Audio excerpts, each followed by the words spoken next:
Hello hi అండి నమస్తే ఆంధ్ర రాజధాని ప్రాపర్టీస్కి స్వాగతం. ఈరోజు మనం మాట్లాడుకుంటే ప్రాపర్టీ అనేది బస్ స్టాండ్కి చాలా అంటే చాలా దగ్గరగా సత్యనారాయణపురం ప్రైమ్ లొకేషన్లో 172 గజాల ఓపెన్ ల్యాండ్ సేల్కి వచ్చింది. ఇళ్ల మధ్యలో ఉంటుంది కాబట్టి ఇప్పటికిప్పుడు ఇల్లు కట్టుకోవడానికి కూడా అన్ని సౌకర్యాలతోటి సేల్కి వచ్చిన ప్రాపర్టీ. 172 గజాల ల్యాండ్ వచ్చేసి 46,49,000 బేసిక్ రిజర్వ్ ప్రైజు. మంచి ఆఫర్ సేల్ ప్రాపర్టీ కాబట్టి అసలు మిస్ చేసుకోమాకండి. ఈ ప్రాపర్టీకి సంబంధించిన పూర్తి డీటెయిల్స్ అనేది వీడియోలో డీటెయిల్డ్గా తెలియజేస్తాను. ఈ వీడియోని స్కిప్ చేయకుండా చివరి వరకు చూడండి.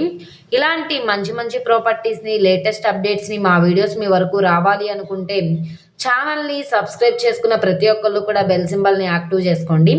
ఈరోజు మనం మాట్లాడుకుంటే ప్రాపర్టీ అనేది 2 రోడ్ల కార్నర్లో ఉండే బిట్లా అయితే వస్తుందన్నమాట. ఇక్కడ చూసుకుంటే జాయింట్ వే కూడా ఉంది.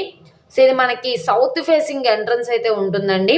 గజాల్లో చూసుకుంటే గజం 27,029 రూపాయలు చొప్పున సేల్కి వచ్చింది. 172 గజాలు వచ్చేసి 46,49,000 బేసిక్ రిజర్వ్ ప్రైజు. అది 47 లక్షలు కావచ్చు, 47,50,000 కావచ్చు, 48 లక్షలైనా కావచ్చు. ఇక్కడ ఉన్న మార్కెట్ వాల్యూ మీద డిపెండ్ అయ్యి బ్యాంక్ ఆప్షన్లో రేట్ అనేది ఇంక్రీజ్ అయ్యే అవకాశం అయితే ఉంటుంది. స్థలం ముందు రోడ్డు 33 అడుగుల రోడ్డు అండి. ఇక్కడ కార్ పెట్టుకోవడానికి కూడా ప్లేస్ కూడా ఉంటుందన్నమాట.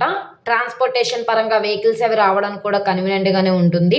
గుడివాడ మెయిన్ బస్ స్టాండ్కి 1/2 కిలోమీటర్ డిస్టెన్స్లో ఉండే సత్యనారాయణపురం ఏరియాలో దృనందల వారి వీధిలో అయితే సేల్కి వచ్చిన ల్యాండ్. గ్రూప్ హౌస్లా కన్స్ట్రక్షన్ చేసుకోవడానికి కూడా చాలా బాగుంటుంది. ఇళ్ల మధ్యలో సేల్కి వచ్చింది. అపార్ట్మెంట్ ఫ్లాట్స్లా కన్స్ట్రక్షన్ చేయడానికి కూడా రెసిడెన్షియల్ పర్పస్గా కూడా చాలా బాగుంటుంది. అన్ని ప్రైమ్ లొకేషన్స్కి కూడా దగ్గరగా ఉంటుంది. ఈ ప్రాపర్టీ నచ్చి విజిట్ చేయాలనుకుంటే స్క్రీన్ మీద కనబడుతున్న మొబైల్ నెంబర్ని సంప్రదించి లైవ్లో విజిట్ చేయొచ్చు అనమాట. ఈ వీడియో నచ్చితే ఛానల్ని సబ్స్క్రైబ్ చేసుకోండి. మీరు మా ఫేస్బుక్, ఇన్స్టాగ్రామ్ను కూడా ఫాలో అవుతూ ఉండండి. వాటిల్లో కూడా ప్రాపర్టీస్ అనేవి అప్లోడ్ చేస్తున్నాం. వాటి లింక్స్ కింద డిస్క్రిప్షన్లో ఇస్తాము.